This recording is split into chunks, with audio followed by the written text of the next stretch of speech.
Coulomb's law. We know that a force of attraction or repulsion acts between two charged bodies. अब हमें ये तो पता है कि दो चार्ज बॉडीज के दरमियान में फोर्स अट्रैक्शन और रिपल्शन की एग्जिस्ट हो रही है. Now how is this force affected when the magnitude of charge in the two bodies or the distance between them is changed?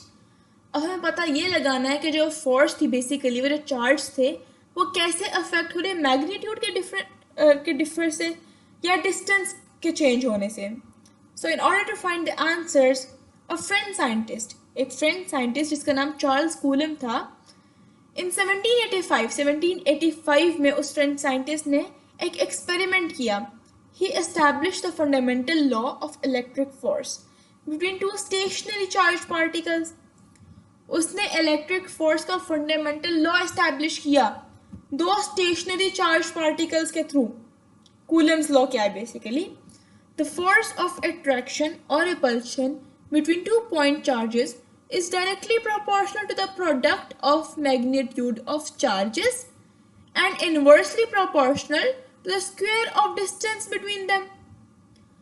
जो फोर्स है अट्रैक्शन और रिपल्शन की दो पॉइंट चार्जेस के दरमियान में वो उसके प्रोडक्ट ऑफ चार्जेस के प्रोडक्ट ऑफ मैग्नीट्यूड के प्रोपोर्शनल है और उनके स्क्वायर ऑफ डिस्टेंस के इनवर्सली प्रोपोर्शनल है. So therefore we derive as force square root 1 by r square. So force is equal to K Q1 Q2 over r square. Now this equation is known as Coulomb's law. जहाँ के F जो कि force है दो charges के दरमियान में वो इक्वल है कूलम फोर्स Q1 और Q2 के. Q1 और Q2 जो मैग्नीट्यूड है दो चार्जेस के और r डिस्टेंस है.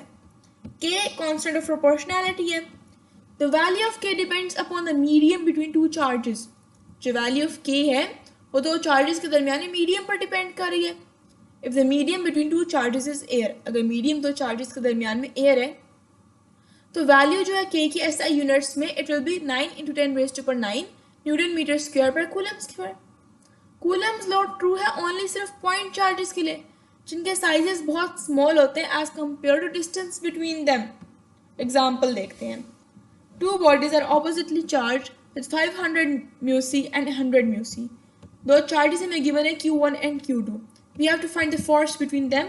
The distance is 0.5 meter. Distance भी हमें given है. So we'll basically apply the formula and find out the force.